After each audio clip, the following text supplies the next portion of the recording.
السلام عليكم ورحمة الله تعالى وبركاته. إذا لهانتين با أرضي كسر بعد 10 كانوا هوري كورسيان لما عن أرضها كورس كورسيان وانين سلامي وتكون مع سنتين كسر بيرده تسقاد أكاديمي and feel like إن شاء الله إن الدورتين the best place you chosen إن الدورتين قبت تكون يمسنيت أتكبرن لهاد بحول بعفمات كالحريرة كريون وحن بحنا وحي عفمات الحريرة just like this. Okay, introduction to nutrition. Nutrition أيضا نفقة. نفقته ووح أوجو ممسن أن من آدم كاستان. سواء كان وح أوجو أن أما أوجو درن ابن آدم سواء كلا اسميان. أولاد جل مركب بين آدمكو عن تلا وح استعمال الله سبحانه وتعالى يكون داخل. أيضا مركب هذا شكو بدي سو حالة nutrition. هذا نشكو بدي إنه حالة مال nutrition.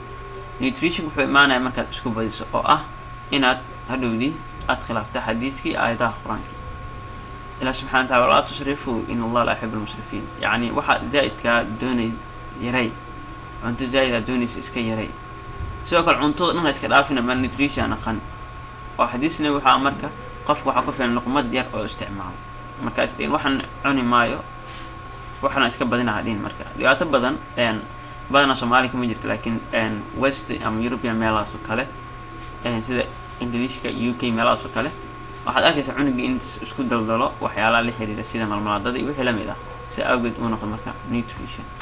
أوكي nutrition محوية مركب وايد study of food وبرشة عنتظر أي اللي ده nutrition يصير يجيك وخبطه بروتين ده كسميسينهن يصير سكوت حريين أي اللي حلا نفقه food عنتظر و any substance وراح والبا which contains كاكوان nutrients وحياة نفقينا nutrient محايرة أصلا any substance أو ولا حوالبا which can be digested لدفشي ذكره and used by لون استعمال البادي جركا حاليرا nutrient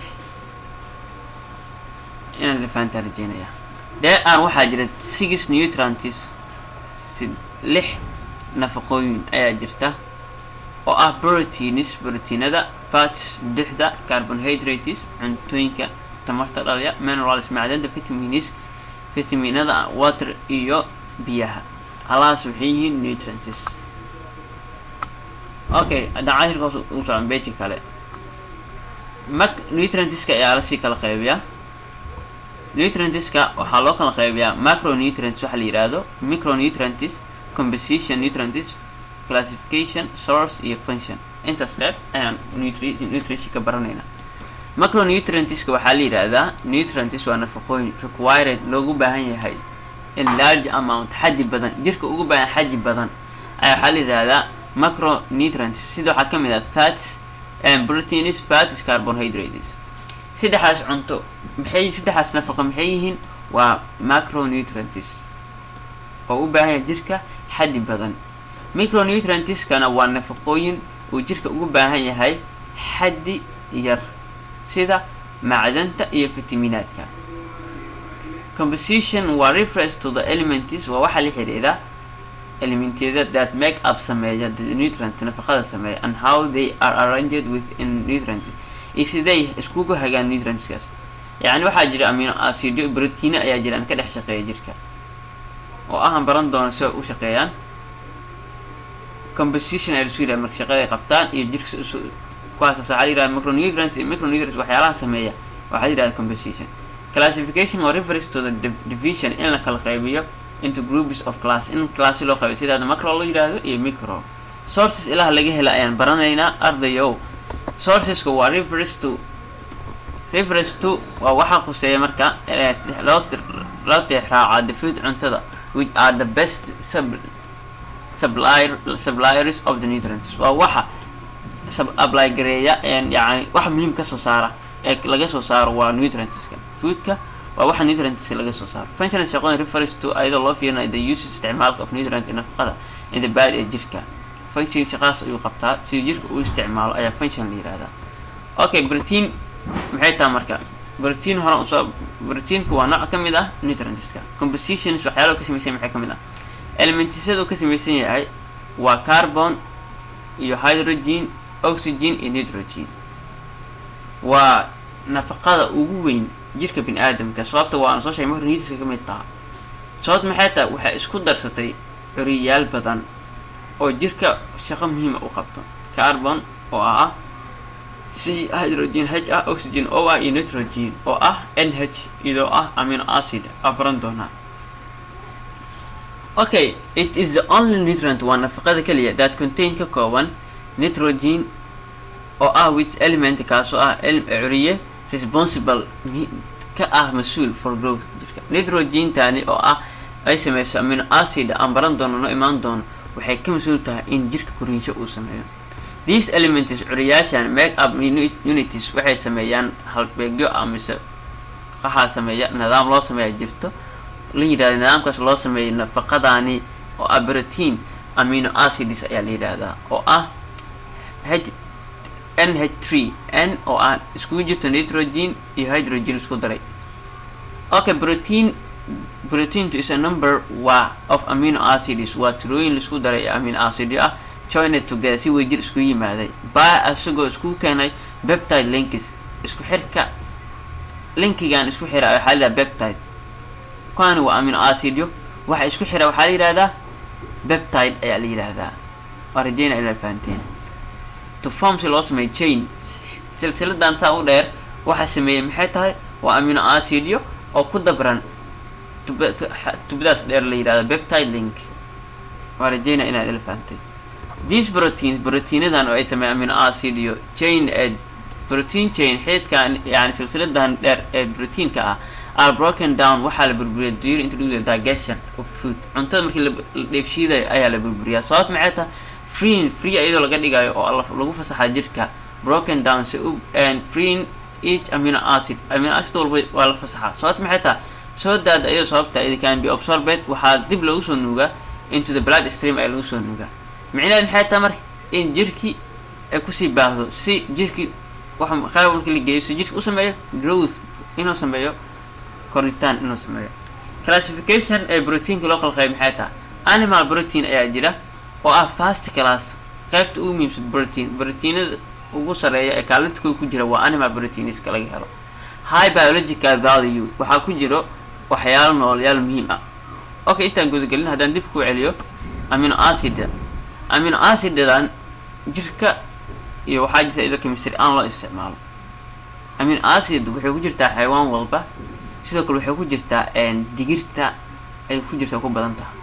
Okay, markii xayawaan dhinto saalahan goobta ku dhintay haday beeri wax ka dhow yihiin goobta ka dhintay xoolaha ama xayawaanka dameero wixii lama markay dhintaan meesha waxa ku daata kadib marka hadii meesha wax lagu beero dhirta ka soo baxda waxay noqonaysaa dhir leh nafaqo fiican sababta maxay tahay jirka wuxuu ku jira amino acid waxay sameeysaa cycle ama wareeg ay sameeysaa laakiin chemistry ayaa lagu bartaa midaas. Okay, sidoo kale digirta waxa ku jirta bacteriadaas oo leh amino acid sababta loo isticmaalo xitaa marka digirta sababta loogu soo daro maxay tahay waxyaalaha proteinka ah waayo waxay leedahay amino acid in qof protein badan isticmaalo yiraahdo proteinka waxa ka samaysan tahay amino acid taana waa sharaxaad inaan rajeynayo.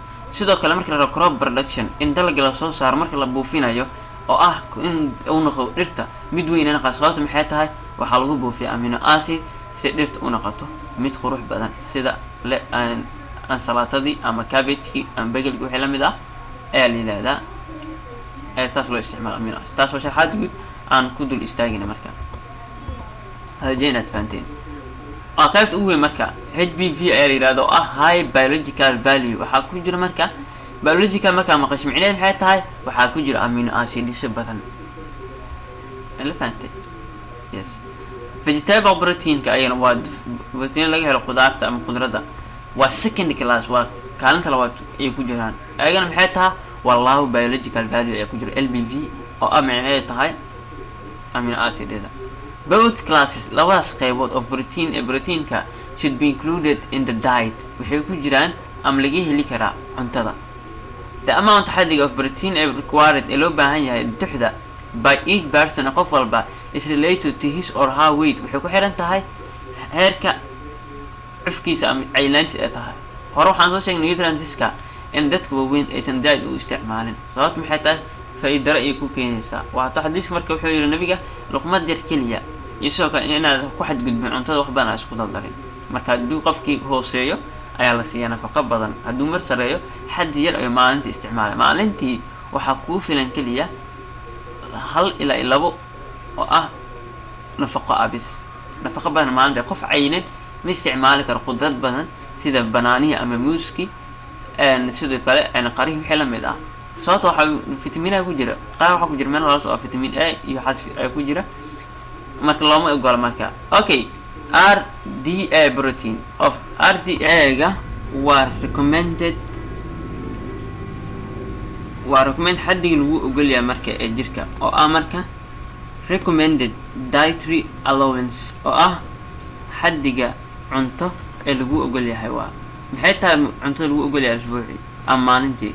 of protein ina qaado waa 1 gram ee lagaga baahan yahay of protein ah per kilogram of body weight jirka aan marka loo qeyb. marka waa RDA ga waa recommended ama xaddiga laga rabo in jirka maalintii ay isticmaasho si hadhowdi cunano aysan kugu keenin. Okay, source laga helo wiilaan ku sii jirnaa animal proteinska waxa kamid ah meat hilibki, fish kalluunki, milk caanihi, eggs ukunti, cheese oo ah subagi, yogurt asna la mid ah. vegetable proteinska waa beans digirta iyo beans ay la mid ah, lentils ay kamid ah, nuts lowska ay kamid ah iyo cereal oo ah ayana nooc kamid ah oo raashinka kamid ah. marka in the past animal foods were eaten as mature source. waxay marka cuntada laga helo cuntada xayawaanada oo wax badan la isticmaali jiray of protein, and there is now had a trend waxaa jira sifooyin oo twice oo hore loo isticmaalo eating adigoo cunay more plant or vegetable sources of protein because okay protein ka ama vegetable kan laga hadlayo waxa Allah subhanahu wa ta'ala qudradiisa. tusaale ahaan bini aadamku idan waxa qoodiya oo sabab u ah marka Allah subhanahu wa ta'ala, laakiin sababtaas waxa kamid ah caleenta yar ee jirka geedka ku taala. caleentaas yar ee geedka ku taala ama geedka cambaha ku taala geed walba ku taala waxay qaadataa photosynthesis oo ah ilayska qoraxda ayadoo isticmaashay ay waxay soo saartaa cunadii geedku isticmaal lahaa. geedka markuu cunaas isticmaalo wuxuu soo saaraa mirihii waxaa isticmaala dadkii. haddiisan geedku miro ahayn sidoo kale waxaa isticmaala xayawaanada ayaan qalanaa sidaas ayaan isticmaala. marka waa Allah subhanahu wa ta'ala awoodiisa qaar kamid ah.